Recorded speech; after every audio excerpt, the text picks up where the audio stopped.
there was a Good to little see you, awkward man. pause there. We're still ironing out the kinks. How do you start a podcast, Chris? Well, you've got an excuse. It's early where you are. I should be fine. It's in the afternoon.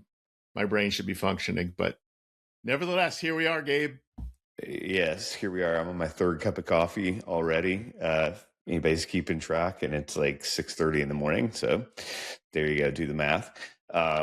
Well, first, before we jump into an awesome episode on the topic of rest, we want to mention that we have an important event coming up on Saturday, May 16th at 9 a.m. at a park, which I can't remember the name of. McDowell Nature Preserve. McDowell Nature Preserve. There we go. This is the senior moment meets, 6:30 a.m. Early morning. Yeah, so Saturday, May 16th, 9 a.m., McDowell Nature Preserve. Info's on our website, rucktheway.com. Come one, come all. Bring your kids, bring your pet. We're doing a mini pilgrimage experience. Chris will be with us all the way from Scotland. He has promised to wear a kilt. So that's, I think, the big draw for people, Chris. Yeah, well, anyway, it's true. Whether it's a draw or not is yet to be seen. But yeah, this is a launch event. This is really kind of the launching of Ruck the Way as a nonprofit in the U.S. So it's going to be exciting. We're hoping for good weather, and there's going to be food. There's going to be fun. The experience of actually being on a mini pilgrimage and what that's like, and just to give you a taste of what Ruck the Way is all about. So if you are listening in this week and you'd like to come, and you're in the Charlotte or North Carolina or South Carolina area, or further afield if you want to, go to the website, check it out, and RSVP. We'd love to see you. Yeah, hope some of you can make it. Well, this morning we're talking about rest, which is an important topic, and one that honestly I don't feel incredibly qualified to talk about from any kind of authority, because I don't know that I've done this one very well. I think this is one that I think I still struggle with, even though I've read books about it and even written papers on it and preached sermons on it. I still struggle with like a regular rhythm of rest in my own life. So just to acknowledge that as a disclaimer up front, this is one of those, we're going to talk about it, but not from the position of like, hey, we're doing this right. Right. No, yeah. And that's important to say, Gabe. And I'm right there with you in terms of struggling with rest. And I would just say that I think we come to that very naturally from our place in time and from the culture that you and I both come from, which is from the USA. Even though I'm living outside of my culture, I know you've lived outside of your culture. That's something that is kind of like the soil that you grow up in. It's that idea of working hard, going hard, making money, making something of yourself. It's kind of the American dream, right? Mm-hmm. Pulling yourself up from your bootstraps, and to do that, you can't rest much. Yeah, well, or that's what people think, right? Which is maybe one of the assumptions that we're pressure testing today in this conversation. Yeah. Because I think one of the themes we'll explore is this idea that work and rest go together. They're not pulling against each other. They're meant to go together. But I think we want to start with kind of just like, as we think about going into the summer, which is a season that people think about taking a break for a week or two, that there's some different words that we like to use to talk about our summer break. And it was kind of interesting just culturally even to think about it. I mean, the word here in the United States is typically vacation. That's what we say. Like, let's take a vacation. Vacation. Yep. And in Scotland, it's not a vacation here, there. No, it's not a vacation. In fact, that they understand what that word means, but they'll talk about going on holiday. So not going on a holiday, you go on holiday. So you are basically holidaying. Right. You go to hospital and you go on holiday. To hospital and you go on holiday. There's those cultural things I've had to relearn in how I speak. Like I have to say garage instead of garage, and I have I have to check my diary to see if I have space in it for a meeting, not my calendar. So I was like, diary. Yes. When I first heard that, I'm like, that's where you write all of your like intimate secrets. But here it's personal where notes. here it's where you schedule your doctor's appointments. Yes. Turn to the diary and schedule your holiday. And go into your garage and watch out for the lorry. It's coming for watch you. out for the lorry. For all my UK friends, I'm really sorry. It's not mockery, it's love. It is love. And they're just thinking, well, at least you know a few words of proper English. Exactly. You've taken our language and butchered it. So yeah, and it was interesting when we lived in South Africa. There was a mix. There was some things that came from more British English, and then mixed with the Afrikaans culture, mixed with all kinds of other things. So we had some things that also they called it a holiday there as well. So I think these words are important. I mean, you and I both think words carry lots of meaning, and there's a reason why particular cultures choose certain words to talk about different concepts. So I think it's interesting to start here when we talk about rest of like, what do we call the main event, so to speak, of rest in a culture? So in the United States, we call it vacation, which is, Chris, I think you're, much more into etymology of words than I am, but like, let's parse apart this word vacation. Like, where does this word come from? What's so the I root looked this of up. vacation? I did sure look this did. one up. Yeah, I was on Google checking it out. So it comes into English from the Anglo-French. So, you're talking about the French that came into England back with William the Conqueror. But in French, of course, it comes from Latin, and the Latin word is vacare, and vacare means to be unoccupied. Basically, Unoccupied. to be free of work. Which, Yes. that sounds good, right? That is, yeah. But in a sense, it is almost a kind of negative word. It's like it's like having nothing. So having nothing to do with your time. Right. Which for me kind of brings up images of laying on the beach, just kind of in the sun with which is nothing. Great. Which is glorious. Great. Yeah. Yeah. But it is, to your point, it's the absence of something. Like you're defining something by what it's not what it is. Yeah. So it's the absence of work, which is interesting too, because where I would go with that word, I did not look it up on Google, but what comes to mind right away is vacate. That like to if we vacate, right? So I kind of think of this idea of vacating your life, which is mean like if you vacate the premises means get out, leave. And so it's like this idea of leaving your life behind, which is similar in the vacare sense of it's defining something by what it's not. It's like you're leaving something, you're without work, you're without your life, kind of leave your life is the idea. Yeah. Interesting. I mean, and I think there is something to be said for that. I mean, I'm just thinking about the French because this word comes through French from Latin. I lived in France for almost 10 years. And if anyone knows how to take vacances, to take vacation, it's the French.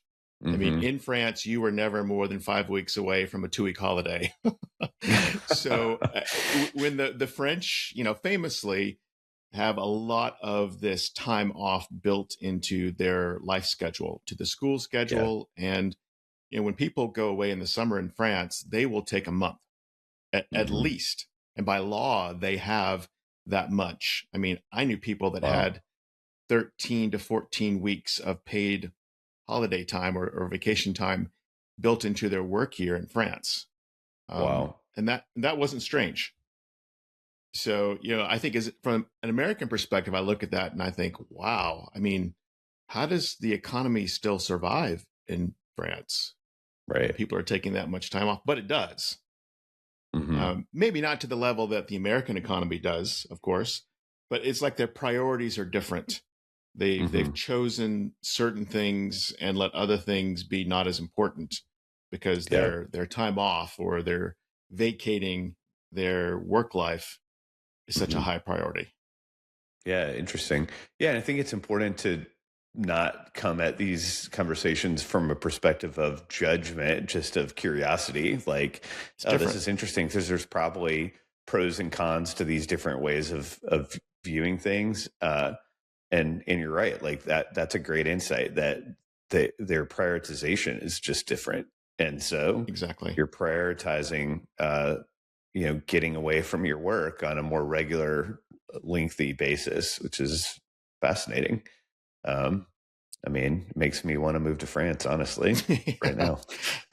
And the UK is kind of in the middle. I would say the UK kind of sits in that middle space between Yeah. kind of the American work ethic and say more the French or the continental work ethic. Mm, It's not as much time off. However, yeah, the month of July here in Scotland, most people will have gone away somewhere. And yeah. that's built in almost in a yearly rhythm. So you'll go on your holiday Mm-hmm. for 2 weeks or maybe even three. And then as soon as you're done with that, you'll book in for your next summer's holiday. I mean, it's a book Okay. ahead culture. So they're booking in advance. So they're very conscious of this idea of needing rest and planning ahead for it, which I Mm-hmm. still have not really gotten very good at. Having lived Yeah. here 8 years, I'm always like an American, feeling like I can just show up at something and not need to book in. And then they're like, sorry, everyone Yeah. else booked in last year. You needed to have thought about this a long time ago. Booking in is scheduling, right? For Yes, our non. exactly. Yeah. You're booking it into Much, your diary. it's more sophisticated sounding. But yeah, Indeed. it's just clicking on Expedia links. So yeah, and interesting. You brought up a new word just then. You know, talking about the holiday piece of it. So Right. let's talk about that. We talk about vacation, meaning to sort of leave your work, leave your life. But in the UK and in South Africa and a lot of the world, it's a holiday. Mhm. So what's the origins of that word? It's an interesting. I think of holiday. I think, are we talking about Christmas? Are we talking about Christmas. Easter? Well, that actually points to the real meaning of the word, because in the American understanding, a holiday is a day. It's a day that's set Mm-hmm. apart, like Christmas or Easter. I mean, you can talk about other holidays in the calendar of the year as well, but it's these days that are set apart, and it comes from this idea of, I mean, this is not a surprise, a holy day. That's where we Mm-hmm. get the word. It just gets shortened to holiday. So Mm-hmm. holy in English means something that is actually set apart. So Mm-hmm. when people here are talking about a holiday, it is a time that is actively set apart. So in that sense, it's a little different than the idea of vacation, where it's like an emptying and an absence. A Mm-hmm. holiday for me in that way is like, oh, I'm moving towards something that is set apart for a purpose. Mm-hmm. And the purpose may just be rest, restoration, renewing your mind and body and your soul. But I actually like that better. I've come to adopt that word pretty easily into my vocabulary of thinking Mm-hmm. about time off. It's taken a holiday. Mm-hmm. So I was going to Yeah. ask you, Gabe, just with that idea of holiness being set apart, where do you go with that? What does that bring up in you? Sorry if I'm a bit distracted. My dog is wandering around my office right now. He is. I mentioned it's early in the morning here, and he sleeps in his cage downstairs. But when I wake up, you can't leave him in there because he'll bark, and so I've got him here in the studio. He's an And he's unintentional podcast guest today. he is. He's wandering around. So just making sure he's up to not anything nefarious over here. Yeah, the idea of holiday is fascinating because when I think of what that makes me think of the church calendar. For Mhm. those that aren't familiar, there's a liturgical calendar that sort of guides the rhythm of spiritual life for the vast majority of Christians in the world. Even though, like in evangelical Christianity in the United States, we've kind of punted on the liturgical Yep. calendar, though we have vestiges of it, like Maybe Christmas and Christmas and Easter. Easter. Right. Right. But that there's actually like seasons of time that really follow the life of Christ is what it is throughout the year. So, you have one that maybe most people are familiar with in some ways is the Advent. season, and so the idea is that there's a season that you enter into as you're approaching Christmas, which is the holy day, one of the holy days, the main holy day in the Advent season, though not the only one. And what's interesting to think about is that, like, it really is, to use our theme, like seeing life as a journey that repeats throughout the year with these mileposts along the journey, and so we think of like a holy day as like a milepost on the journey that comes around every year and is supposed to remind us of certain important things that we're to be reflecting on in that season. And so that's a fascinating, I know, like, just concept. If we think about, man, that's actually fairly deep idea that, like, a holy day is a marker along our spiritual journey that's meant to guide us and remind us of certain things along the way. So that's kind of where my brain goes with it. You were just making me think. I mean, both you and I have dabbled, you more so than me, in Anglicanism. In fact, is this the place to reveal that you're an ordained Anglican priest, Gabe? Yes. Reveal it. From where? What country? Uganda. Yeah. Gabe is as an African priest. See things you never knew. It's a true story. That's a whole other episode. So, and I considered at one point actually moving into being ordained in the Anglican Church as well. So I have an appreciation for the liturgical that you were talking about. And I was just thinking about the liturgical season in the summer is called ordinary time. And there was just always something that really drew me about this idea of ordinary time, because as you were saying, there are seasons in the church calendar that are set apart, like Christmas and Easter and Pentecost. But this ordinary time, and I remember the liturgical color for that is green. It makes sense. Is this sort of season of, again, it's not emptiness, but it does seem to be a more restful period in the church calendar year. It's, symbolized with sort of the green of life and growth. And it always felt very invitational to me because it was less busy. It's sort of the calm before the liturgical year starts up again with Advent. But yeah, this idea of actually taking rest in ordinary time and making rest ordinary. I think in our culture, rest is actually something that is extraordinary. And I think what we're trying to get at here on this podcast today is that you and I both struggle with this idea of making rest ordinary. Yeah. Or at least making it sort of built into life in a way that I think God actually prescribes for us in the scriptures pretty clearly. We avoid rest, or we don't take it to our own peril in the end. Yeah. It's meant to be part of the journey. And I think the visualizations are important. I think of, like, man, if you view life as sort of this like long continuum, I think, like, a lot of people, I was reading this the other day that, the age of 65, people think like that's a marker. If we think about like markers on the journey of life, like, what are those markers for most people? Like, I think a lot of people would say age 65, like, do you know where that came from? Like, because there's actually nothing magical that happens, like, biologically, or, and so just for you as a human, nothing particular happens when you turn 65. It actually comes from the U.S. government in the 1930s named that as the age where, you could receive Social Security retirement benefits. And so that became, the sort of the government declared this is when you should be done working, is at age 65.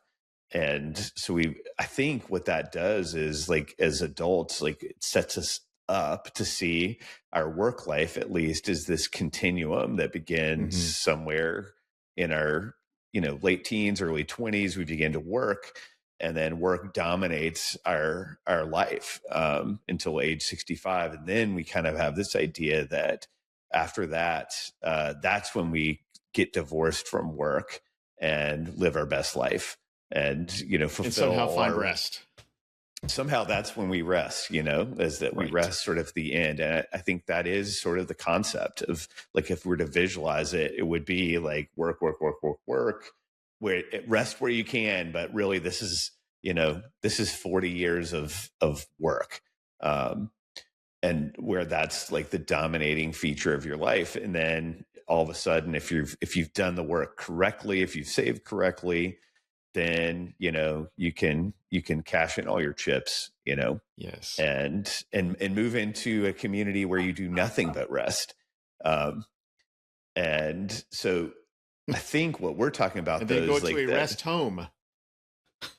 I didn't even think of that. Yeah. That's scary. Until you move to eternal rest. The eternal rest, where you rest in peace, and then we can keep rest going with this. Yeah. There we go. This play on words is exciting. But I think what we're talking about is like a different vision for how we view not just rest, but like we said in the beginning, that it's married up with this other concept of work, and that work and rest aren't meant to be viewed on a continuum, but they're held together. Have to go together.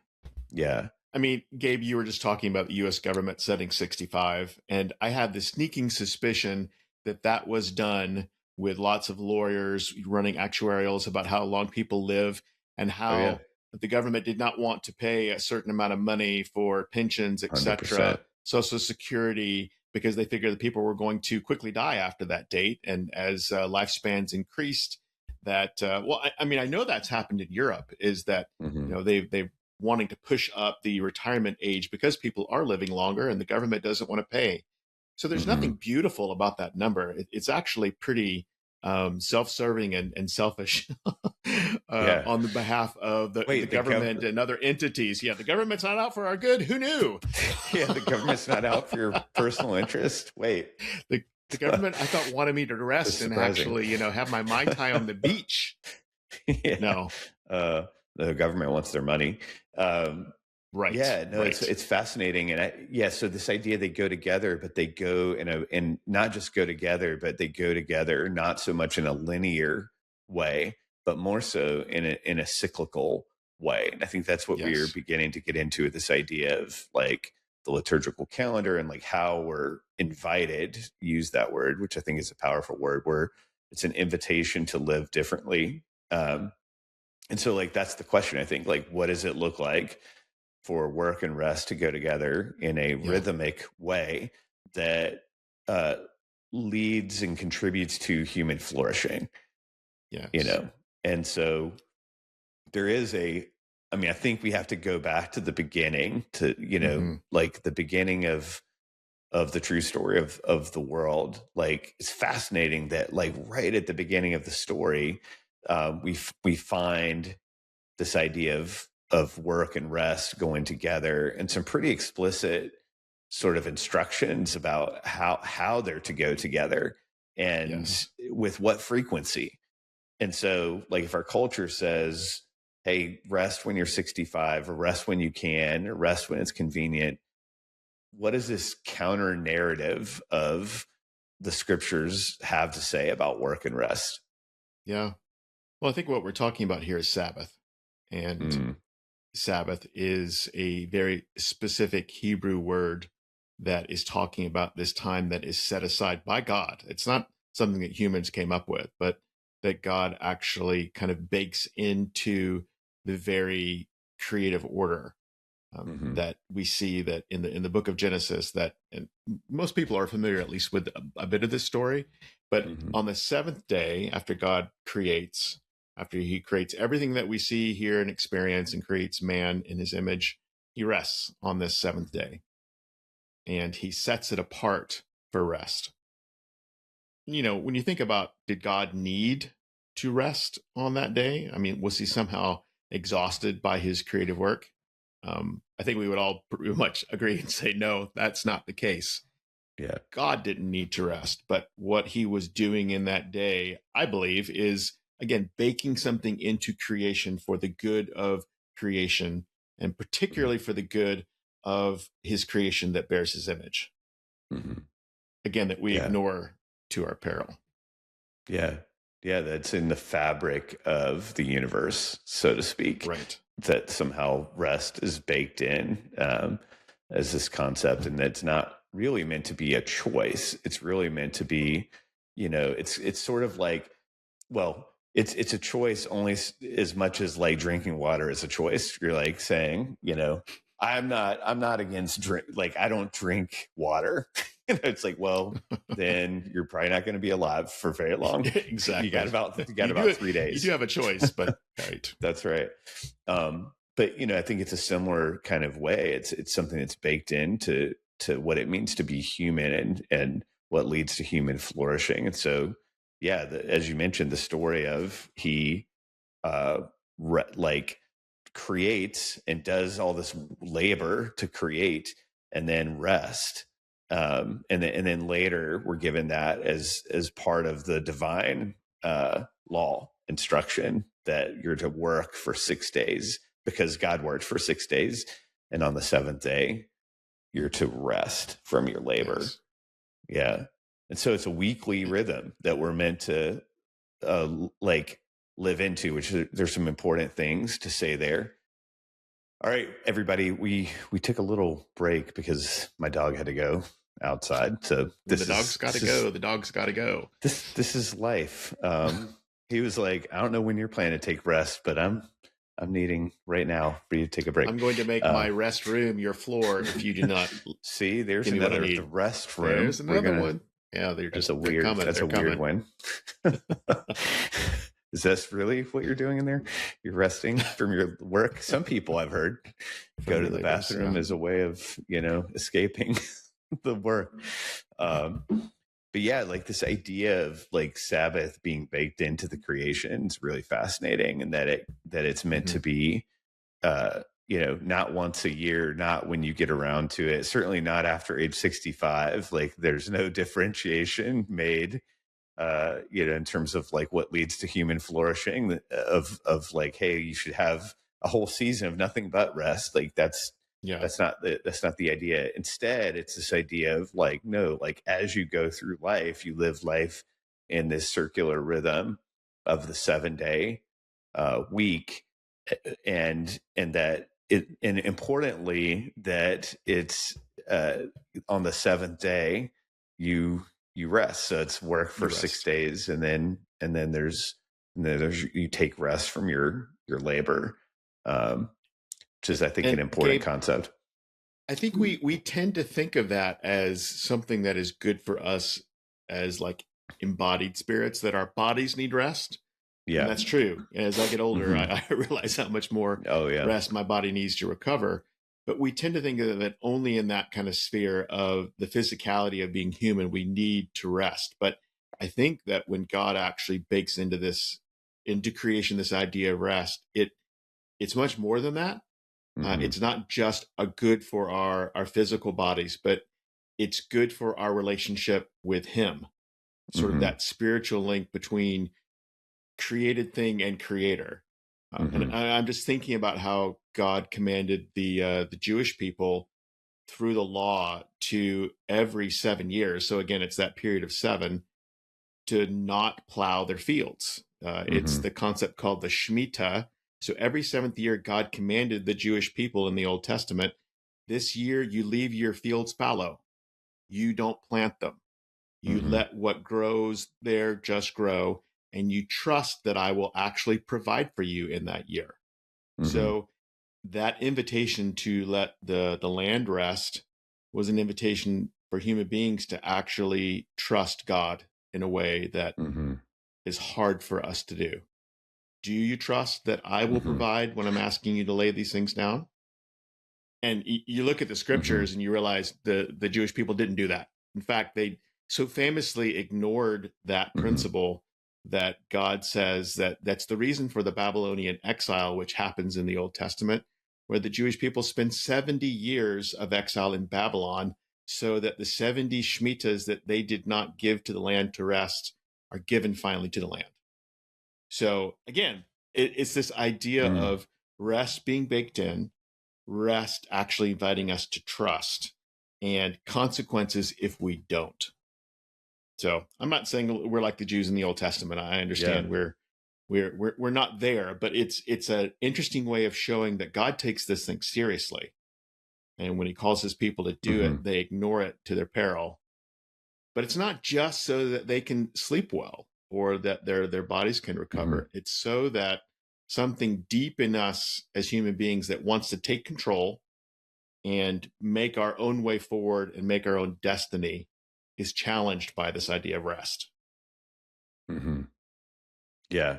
No, I think that's exactly right. And that part totally translates because, I think in a free market economy, where most of us are to some degree or another trading our time for money, time is money. That's as the saying goes, there is this thing of like, well, I can't afford to rest. You hear that a lot. I can't afford to rest right now, and so because I have to make the most of every hour. I have to squeeze every ounce of productivity out, of my life.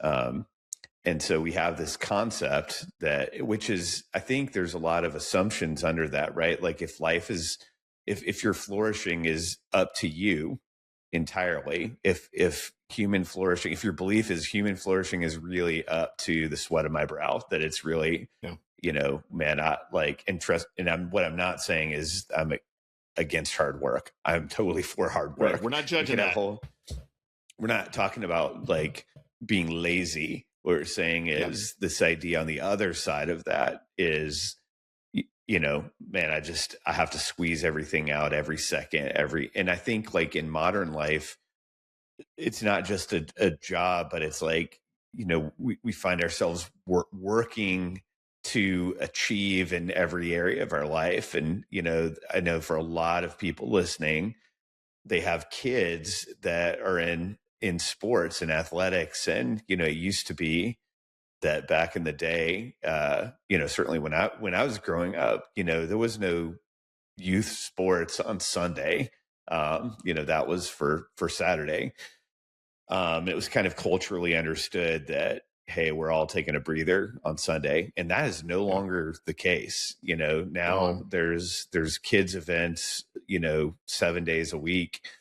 And so I'm naming that out loud, that it's tough. Like what we're saying is like, it's not easy because like what we're talking about is totally countercultural, because the culture's fighting against it at every turn, and it's like, no, if you want your kid, and I hear this a lot too, like if you want your kid to flourish in life, if you want them to be successful as a human, like they've got to do all these things, and because if they don't, if they're not the captain of this team and that team, and if they, don't have the straight A grades and they don't have that, they're not going to get into the school. And then if they don't get into the school, they won't get into the, and it's just this never ending cycle of achievement. And I think we're all sucked into that. And so there's so much internal and external pressure working against a weekly rest. Yes. I just want to say that out loud. Like it's what we're saying is, is tough. It's tough. It's a knife fight, honestly. And I think it always has been. And again, you look at the scriptures and you realize that was a fight for them as well. Yeah. That even without technology and the speed of the 21st century, that people have always been fighting against this. And it doesn't come naturally to us. Right. So, Gabe, you were talking about kind of these underlying assumptions that we make. I think that's really important, because I do think most people in modern society just assume what you were just saying is that without this hard work to this degree, there is no good life. And I think what we're saying is that actually one of the assumptions that I think is probably true, and I think we all instinctively know this deep, deep down, that if we don't rest at some point, we will fail. I mean, I think our bodies are made that way. Case in point, if you go several nights without sleep, what happens to you? Do you flourish? Nothing good. Nothing good happens. Yeah. So even our bodies on a daily basis need time to be rejuvenated. Our bodies and our brains need time to catch up and to be restored. Yeah. So I think one of the assumptions we're saying is that as human creatures, rest has to happen. Mm-hmm. It has to happen daily, but also on this sort of regular basis that we're talking about, that along with work, because I think we were made Mm-hmm. to work as well, that there Mm-hmm. has to be rest along with it so Mm-hmm. that flourishing happens. Yeah, they go together, and actually the rest is what makes the work flourish. So I think an important concept, and there's some great books on the concept of Sabbath and rest. One is called The Rest of God by Mark Buchanan. I read years ago, and I believe Buchanan talks about this idea that we kind of think that we should just like work our way into rest, like that, like we just work ourselves to the bone and then like we collapse, and Yeah. that's what he says is like that's not really the vision. The vision is that like we enter into work out of rest, is that like our work is fueled by a deep rest that, to your earlier point, is physical but is also like mental and emotional and spiritual. It's a holistic rest that you're meant to enter into once a week that involves different components. And I think we should talk about this. Like, what are the different sort of subcomponents of rest? And I think, one of those that you alluded to is this idea of reconnection. It's a reconnection of relationship. And you mentioned that reconnection of relationship to the creator himself, but I think there's also ways in which it's an invitation to reconnect in other ways relationally. What do Yes. you think? Yeah, that reminds me of a summer that I spent studying in Israel. It was kind of like a Holy Land study summer when I was in college. And one of the things I really loved about experiencing the Sabbath, which, in Israel was on Saturday, was Mm-hmm. not what you didn't get to do, but what you got to do. Yeah. And this Jewish conception of the Sabbath was not just restriction. And I Mm-hmm. think we in the religious world tend to think of it that way. Don't do this, don't do Right. this. You can't, you know, kind of in the old school Christian church world, Sundays were all about you can't go to movies, you can't do this, this store is closed, you can't mow your yard. So that I think is a misconception of Mm-hmm. Sabbath. What the Jewish people were doing in Israel was what they got to do. It was a day for celebration. It was a Mm-hmm. day for enjoying your family and having a rich meal and a table that was set with, Mm-hmm. prescribed way of connecting you to very ancient things. Mm-hmm. Mm-hmm. And I remember hearing this, and this struck me as a young man, is like the Sabbath is a great day to make love to your wife. So, I mean, even there, in the marriage relationship, it was a day for reconnecting. It was Mm-hmm. reconnecting with people, with your wife, with your children, with God, around this idea of a richly set table. So I Mm-hmm. think that's kind of sparked in my idea this idea of moving towards something positive, not just the idea of absence that we kind of mentioned at the very beginning of the Mm. podcast. Yeah, it's I so loved good. that. I loved it. No, it makes me think about, I was just looking it up because I couldn't remember his name, but it's the sort of classic modern work on Jewish Sabbath called The Sabbath, written in 1951 by Abraham Heschel. And Yes. Yeah. I stumbled into this book because his daughter actually wrote a piece in like some publication. I think it was the New Yorker or something like that, about what it was like growing up in her father's home and Mm, what the Sabbath was like. And what she describes is a lot of what you're saying, is that her memories were of the Sabbath meal that would happen on, I think, Friday Friday night, the evening, Shabbat meal. Yeah. the Shabbat meal, and how it'd be a table of friends and family and every week, and that this was the high point of their week, was this table, this meal. And but then she remembers her father, this Jewish theologian, scholar, floating in the pool, and just like, that they would just be in their pool in their backyard. And that it was what you're describing, a time of deep connection, with people, joyful connection. So it's not just an absence of. I think it's a beautiful point. So Gabe, how do we move into practice on this? I'm curious how you've experienced this in your own life, or maybe some ways that you have decided to take intentional times for rest or Sabbath, and what that's looked like in your life. It's evolved, and as I mentioned at the beginning, not something I feel like I've mastered, but I think like I keep moving in evolutions of trying to figure it out, because our life seasons change too. We're in a life season as empty nesters now, where it's different. It's just Janet and I, and of course the dog, who apparently requires a lot of attention.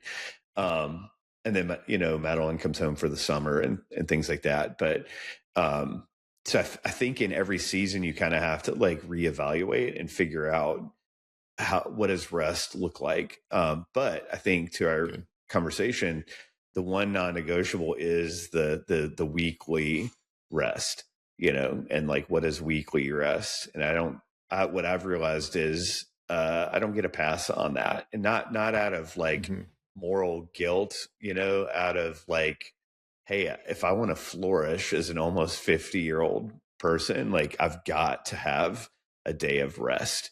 And that is something that I've, as some of the, vigor of my youth is worn off, like I've realized that like I just can't function. And so in this season, I'm learning the significance of clearing my calendar.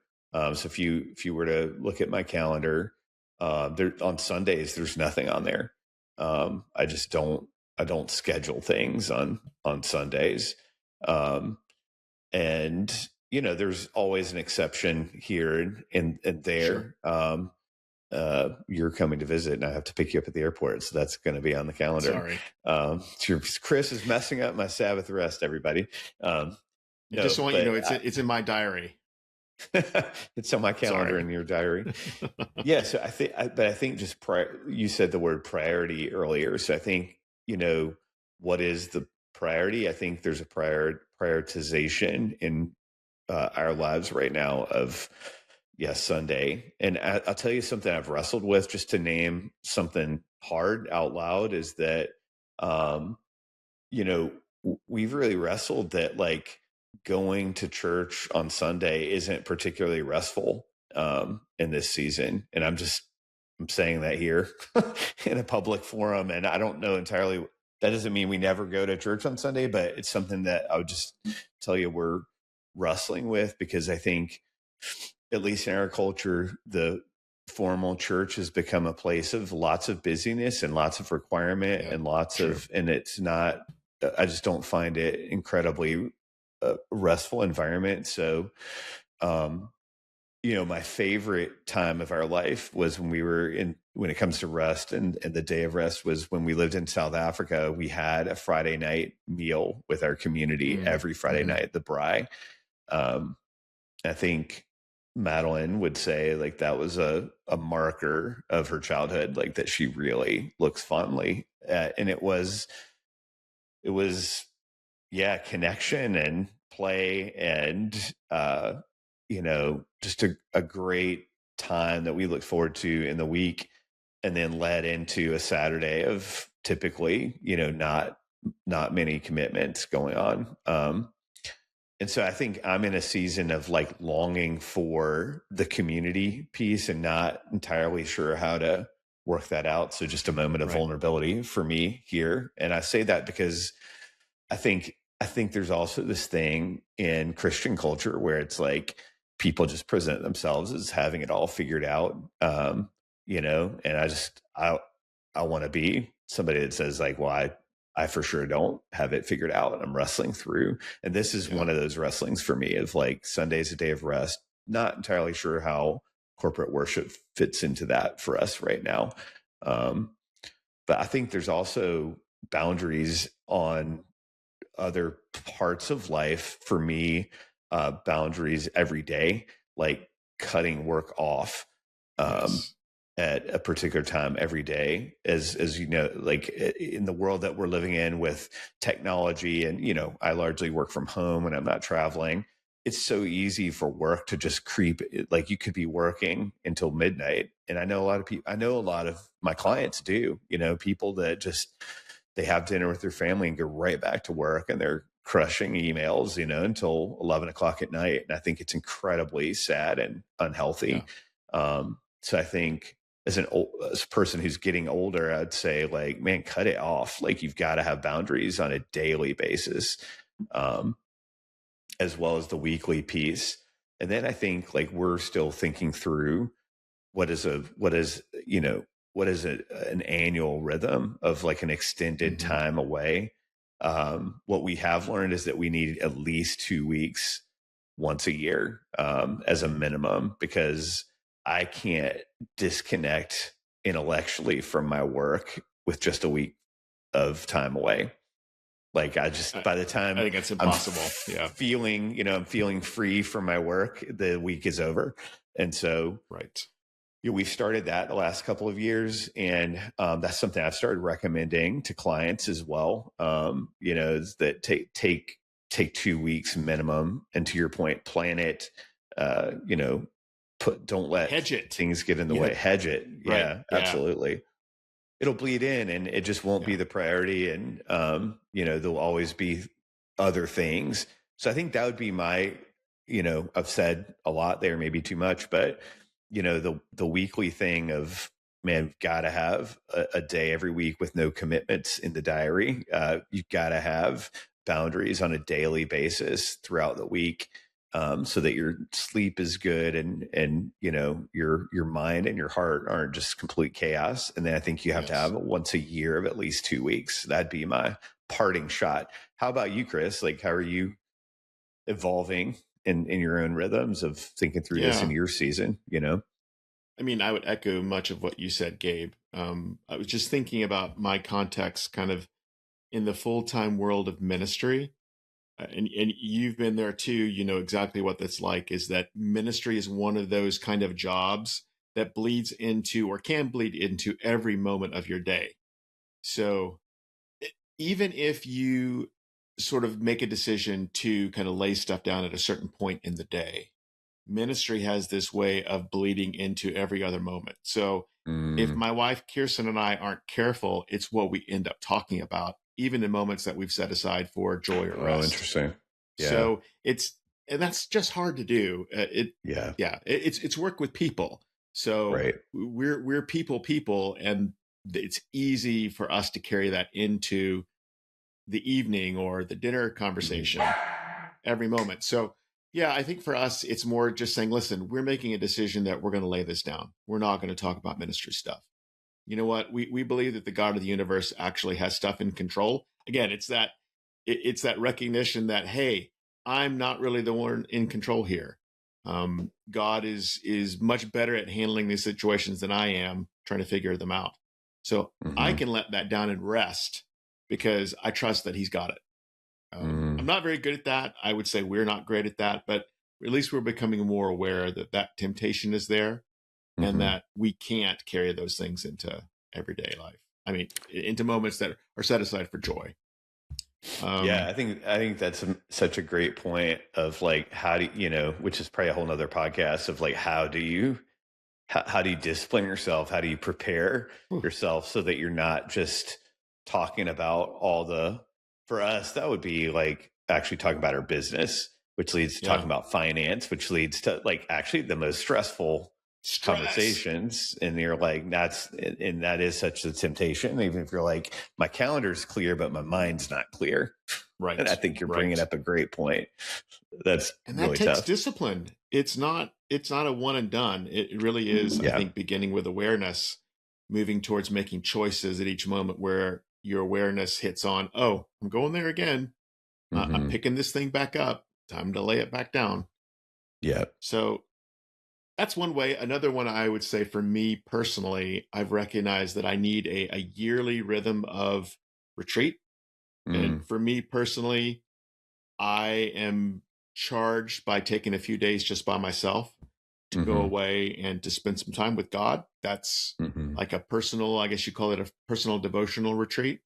But what I've recognized over the years is that I'm a much better person when I do that.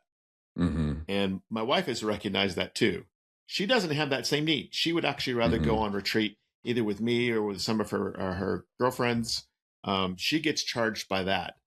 But for me, I need maybe at least once, but maybe twice a year, like just a night or two away where I'm going, I'm thinking, I'm walking, I'm praying, I'm exploring, I'm journaling. And that just gives something to me that is really, really restful and helps me to reset and to move into better spaces in my mind, my heart, my body, my soul. So yeah, there's just a couple things that I think I'm becoming more aware of as I get older. Yeah, no, I love that vision of retreat. I think a lot of people can kind of take that as a vision and think through that for themselves. So that's another interesting element, that maybe some people haven't thought through, Well, it kind of ties into broadly in this idea of pilgrimage and something that we want to offer to people. I mean, it is the pilgrimages that we do, I would say, are not like physically restful because you're moving, you're walking, you're climbing hills, you're interacting with people. But I think what it offers you is a deep kind of rest that's different than, say, lying on a beach or, going on a vacation with your family to Disney World. It gives you a moment that's set apart in life. Again, it's that idea of a holiday or a holy day, a day that is set apart, or a time that is set apart as sacred and special, where things that don't happen in the normal, ordinary time of life can happen in that space. That's right. So, yeah. Oh, man, that's a great vision. I think I'd love to close with a point of grace on all this is that, I don't know that there's a way that anybody's doing this right or perfect. At least nobody I know. And certainly not us. Certainly not us. So I think if you're listening and you're like, man, I don't have any of this right. I don't have it. And I know this is true because this is actually something I ask all my clients which is not, these aren't spiritual conversations. These are just business conversations of working with corporate clients and saying, hey, like, what's your week? Like, what does your day off look like? And then, man, I can't tell you the number of times people just looked at me with a blank stare and going, I don't have a day off. Wow. I don't have. And so I say that to say, hey, I know this is where a lot of people are, is that they might have a day off from parts of their work, but not all of it. And certainly not from obligation. And then I know so many people that don't have boundaries around their work in general on a daily basis. And certainly tons of folks that aren't proactively planning time off, or feel like they can't in an extended way. So I think if you're listening and that's you and you're going, this is just pie in the sky, this is so far from my reality. What I would offer is, a question: what does it look like to take one step toward a vision of rest in your life? And so that might just be one thing, for you, that might be, hey, I just want to make a commitment with my significant other, with my family, with those I'm doing life with, that, I'm going to cut off work at 6:00 every night. And I'm just going to see what happens. And again, trust God with the outcome there, and I think paying attention to what are your anxieties in that, and it might be things like, well, I think I'm not going to be competitive at work because, there's other people that, they're answering the email right away. And, and I'm afraid of that. And I think my advice would be lean into the trust. Can you trust God with those hours? For others, it may be choosing a day off. Hey, as hard as it is, you got to pick a day. You got to say no to some kids' activities. I want to just foot stomp that one, that youth sports leagues and churches and all these organizations that want to take over your life are not in charge of your life. It's not their life. It's your life. Right. Yeah. So take agency, take charge, lead, say no. And again, there's a trust in that of like, what does that mean? There may be a consequence, but here's what I would guarantee is the benefit is going to be enormous. Yeah. Yeah. And so anyway, I just want to offer that as like, hey, whatever it is, take a step, and there's no such thing. There's, perfect is the enemy of good in this case. And I would say too, that if even that seems to be too monumental to try to take a step toward, maybe even being being kind with yourself and taking a moment to start asking some questions about what are your underlying assumptions about life. That's good. And what's the worst thing that could happen if I were to take a step towards rest? Or what do I believe about the world and myself and God? And what does that have to do with my choices in taking rest or not taking it? And being kind to yourself with those questions, and maybe even challenging yourself at some of these points where the tension rises in you and you're like, oh my gosh, if I don't do this, then this thing might happen. Yes. Maybe just taking a step back and going, is that really true? Would those things really happen? Or do I just fear that they would happen? And in my fear, where do I need to take that? Where do I need to move? So, I think what we're inviting people to is grace and kindness and curiosity. Yeah, love it. Well, I think that's a great way to end, with grace and kindness and curiosity. And so thanks for listening in, everybody. Hope some of you can join us on May 16th, 9 a.m. at McDowell Nature Preserve in Charlotte. Go on the website to find out more info, and hope to see you there. But in the meantime, keep moving forward, everybody. And as always, just remember, let the walk do the work. Do the work.